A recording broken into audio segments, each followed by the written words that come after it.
A massive explosion and fire rocked a port Saturday in southern Iran, purportedly linked to a shipment of a chemical ingredient used to make missile propellant, killing 5 people and injuring more than 700 others. Mehrdad Hassanzadeh, a provincial disaster management official, gave the updated casualty figure in an interview on state television. The previous toll was 4 dead and more than 500 others injured. The blast at the Shahid Rajeh port happened as Iran and the United States met Saturday in Oman for the third round of negotiations over Tehran's rapidly advancing nuclear program.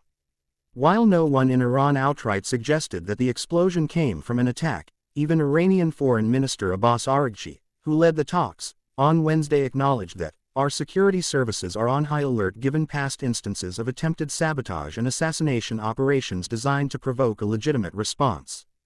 Port reportedly received chemical for missile fuel. For hours, authorities in Iran offered no clear explanation for what caused the blast at the port, which is just outside of Bandar Abbas, though they did deny that the explosion had anything to do with the country's oil industry. However, the port took in a shipment of sodium perchlorate rocket fuel in March, the private security firm Injures said. The fuel is part of a shipment from China by 2 vessels to Iran, first reported in January by the Financial Times.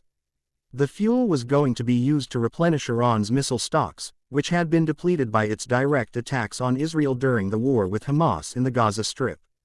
The fire was reportedly the result of improper handling of a shipment of solid fuel intended for use in Iranian ballistic missiles, Injures said.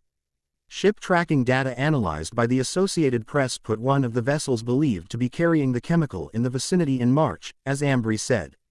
Iran hasn't acknowledged taking the shipment. The Iranian mission to the United Nations didn't immediately respond to a request for comment on Saturday. It's unclear why Iran wouldn't have moved the chemicals from the port, particularly after the Beirut port blast in 2020. That explosion, caused by the ignition of hundreds of tons of highly explosive ammonium nitrate, killed more than 200 people and injured more than 6,000 others. However, Israel did target Iranian missile sites where Tehran uses industrial mixers to create solid fuel. Social media footage of the explosion on Saturday at Shahid Rajeh saw reddish-hued smoke rising from the fire just before the detonation. That suggests a chemical compound being involved in the blast. Get back, get back. Tell the gas truck to go. A man in one video shouted just before the blast. Tell him to go, it's going to blow up. Oh God, this is blowing up. Everybody evacuate. Get back, get back.